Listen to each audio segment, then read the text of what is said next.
तो दोस्तों मेरा नाम है राहुल। स्वागत है आपका टेक्निकल वर्क यूट्यूब चैनल पर। दोस्तों आज की इस वीडियो में आपको ये बताने वाला हूँ कितने एचपी की मोटर के लिए कितने एम्पियर का हमें रिले लगाना है और इसे कितने पे सेट करना है, इसके बारे में बताने वाला हूँ। जैसे कि आपको पता है जो ओवरलोड रिले होती है वो मोटर की प्रोटेक्शन के लिए होती है। मोटर में कोई प्रॉब्लम आती है तो ये क्या करता है, सप्लाई को बंद कर देता है और हमारी मोटर जलने से बच जाती है। तो सबसे पहले हम इस रिले को देखते हैं। यहाँ पर जो इसकी रेंज है 3 एम्पियर से लेकर 5 एम्पियर तक की है। इसके लिए हम सिंगल फेस की मोटर या सिंगल फेस का सम पंप 1 एचपी का इससे कनेक्ट कर सकते हैं। यहाँ पर जो सिंगल फेस का सम पंप या मोटर है वो 4 एम्पियर के आसपास करंट लेती है, तो इसके लिए बेस्ट रहेगी और यहाँ पर हम सेट कर सकते हैं 4 एम्पियर के आसपास। अगर आपके पास क्लैम मीटर है, मल्टीमीटर है, उससे भी आप लोड चेक करके इसको सेट कर सकते हैं। इसे सेट करने के लिए क्या करना होता है, यहाँ पर आपको जो ये माइनस का दिखाई दे रहा है इसमें हमें टेस्टर लगा के इसको सेट करना होता है जितने एम्पियर पे आपको सेट करना है। तो यहाँ पर देखिए इसको टेस्टर इस टाइप से लगा के हम इस पर 4 एम्पियर पे सेट करते हैं। अगर आपकी मोटर 4 एम्पियर के आसपास करंट ले रही है तो आपको इस साइड से सेट कर देना। आपको ये जो माइनस ये एक पॉइंट से दिखाई दे रहा है इस हिसाब से सेट करना पड़ता है। तो यहाँ पर देखिए मैंने इसे 4 एम्पियर पे सेट कर दिया है। अगर आपकी मोटर 4 एम्पियर से ज़्यादा करंट ले रही है, 5 एम्पियर के आसपास ले रही है, 4.5 एम्पियर ले रही है, तो इसको आप इसको घुमा के सेट कर सकते हैं जैसे कि मैंने अभी बताया था। तो यहाँ पर अगर हमें 5 एम्पियर पे करना है तो इसे 5 एम्पियर पे भी कर सकते हैं। इस टाइप से इसे लगाना है और ध्यान रखना जब भी आप इसे सेट करेंगे सप्लाई को बंद कर देंगे ताकि यहाँ पर करंट ना लगे। तो इस हिसाब से हमें सेट करना पड़ता है। और इसी तरह हम और भी अलग अलग एचपी की मोटर को सेट कर सकते हैं। यहाँ पर देखिए दूसरा मैंने रिले ले लिया है और यहाँ पर जो इसकी रेंज है वो 4.5 एम्पियर से लेकर 7.5 एम्पियर तक का इसका रेंज है। तो इस पे हम 3 एचपी की समरसीबल पंप, सम पंप या फिर मोटर कनेक्ट कर सकते हैं। जो 3 एचपी की मोटर होती है वो 4.5 एम्पियर से लेके 5 एम्पियर तक का करंट लेती है। तो इस रिले के लिए हमारी 3 एचपी की मोटर बेस्ट है। और रिले की सेटिंग करने के सेम वैसे ही करना है जैसे मैंने अभी बताया था। ये जो माइनस का आपको दिखाई दे रहा है निशान, इसे भी आपको टेस्टर लगाना है और कम करने के लिए आपको इसे उल्टा घुमाना है और इसकी रेंज को बढ़ाने के लिए सीधा घुमाना है। तो यहाँ पर देखिए मैं दोबारा लगा के दिखाता हूँ। अगर आपकी मोटर 6 एम्पियर के आसपास करंट ले रही है तो आपको क्या करना है, यहाँ पर इसे 6 पे सेट कर देना है। देखिए यहाँ पर मैंने इसे 6 पे सेट कर दिया है। और अगर आपके पास मल्टीमीटर या क्लैम मीटर तो आप मोटर को चला के चेक कर सकते हैं कितने एम्पियर करंट ले रही है।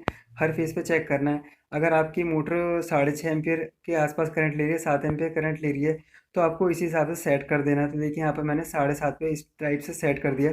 तो आपको भी चेक करके सेट कर लेना। अगर आपके पास क्लैम मीटर नहीं है तो आपको क्या करना है, 3 एचपी की मोटर के लिए आपको 5 एम्पियर या 6 एम्पियर के आसपास सेट कर देना है। अब यहाँ पर देखिए और भी मेरे पास रिले है, बट यहाँ पर जो रिले है वो सेम ही है। यहाँ पर देखिए यहाँ पर ये भी 7.5 एम्पियर तक की है और ये वाली रिले देखते हैं ये भी 5 एम्पियर तक की है। इसके अलावा और भी मेरे पास रिले जो कि पैनल में कनेक्ट हो रखा है। चलिए वहाँ चलते हैं। देखिए यहाँ पर 3 और रिले हैं।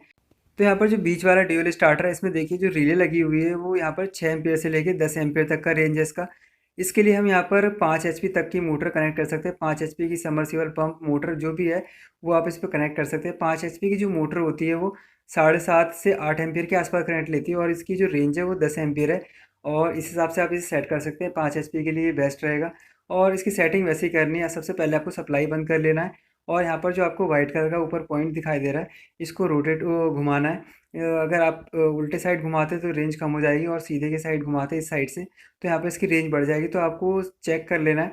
अगर 5 एचपी की मोटर है आपको इसकी जो सेटिंग है वो 8 एम्पियर के आसपास रख सकते हैं।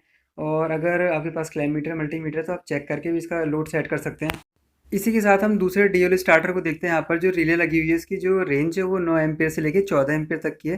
देखिए यहाँ पर पास ला के दिखाता हूँ। यहाँ पर देखिए आपको दिखाई दे रहा है जो इसकी लास्ट रेंज है वो 14 एम्पियर तक की है। तो इसके लिए आप इसमें 7.5 एचपी तक की मोटर या सबमर्सिबल पंप को कनेक्ट कर सकते हैं। यहाँ पर जो 7.5 एचपी की जो मोटर होती है वो यहाँ पर 11.5 से लेकर 12 एम्पियर तक का करंट लेती है। जैसे कि मैंने बताया यहाँ पर जो 7.5 एचपी की जो मोटर है वो 12 एम्पियर के आसपास करंट लेती है। क्या होता है मोटर पुरानी होने लग जाती है तो उसका लोड भी बढ़ जाता है। तो 12 एम्पियर पे भी ट्रिप करने लग जाती है। अगर आपकी मोटर ट्रिप कर रही है तो आपको क्या करना है, रिले की जो सेटिंग है 1 एम्पियर और बढ़ा देना है। जो ट्रिप वाली प्रॉब्लम वो सॉल्व हो जाएगी। तो यहाँ पर देखिए मैंने इसकी जो सेटिंग है वो 13 पे कर दी है।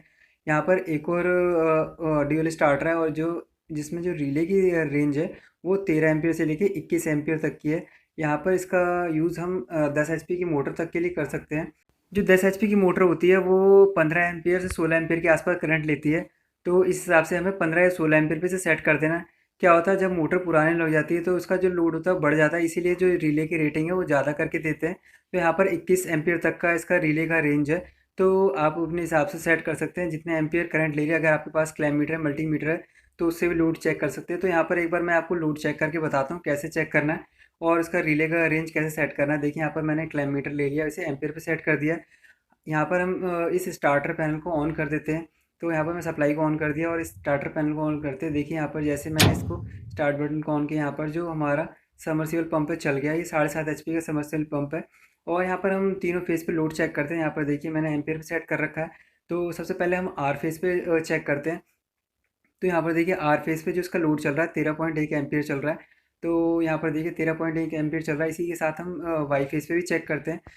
तो देखिए यहाँ पर मैंने वाई वाले वायर पे लगा दिया है और यहाँ पर जो इसका लोड दिखाई दे रहा है, देखिए देखते हैं, 12 एम्पियर के आसपास आ रहा है, 12.4 आ रहा है। इसका मतलब जो इसका लोड है यहाँ पर 12 एम्पियर के आसपास है। इसी के साथ हम ब्लू फेस पे भी चेक करते हैं। तो यहाँ पर हम तीसरी वायर पे लगाते हैं। तो देखिए यहाँ पर मैंने तीसरी वायर पे लगा दिया है ब्लू फेस पे। यहाँ पर जो इसका लोड है 12.6 12.5 के आसपास आ रहा है। तो जैसे कि हमने देखा यहाँ पर जो हमारे 7.5 HP की जो समर्सिबल पंप थी वो 12 से लेके 13 एम्पियर के आसपास लोड ले रही है। तो इस हिसाब से हम इसे सेट कर सकते हैं। तो यहाँ पर इसकी सेटिंग को हम 14 पे कर देते हैं। अगर मोटर में कोई प्रॉब्लम आती है, फिर सप्लाई में कोई प्रॉब्लम आती है, तो क्या है, ये 14 एम्पीयर से ज़्यादा करंट लेने लगी और रिले क्या है ट्रिप हो जाएगा और हमारी जो मोटर है समर्सिबल पंप है वो यहाँ पर उसकी वाइंडिंग जलने से बच जाएगी। तो यहाँ पर एक तरह से सेफ्टी का काम करता है।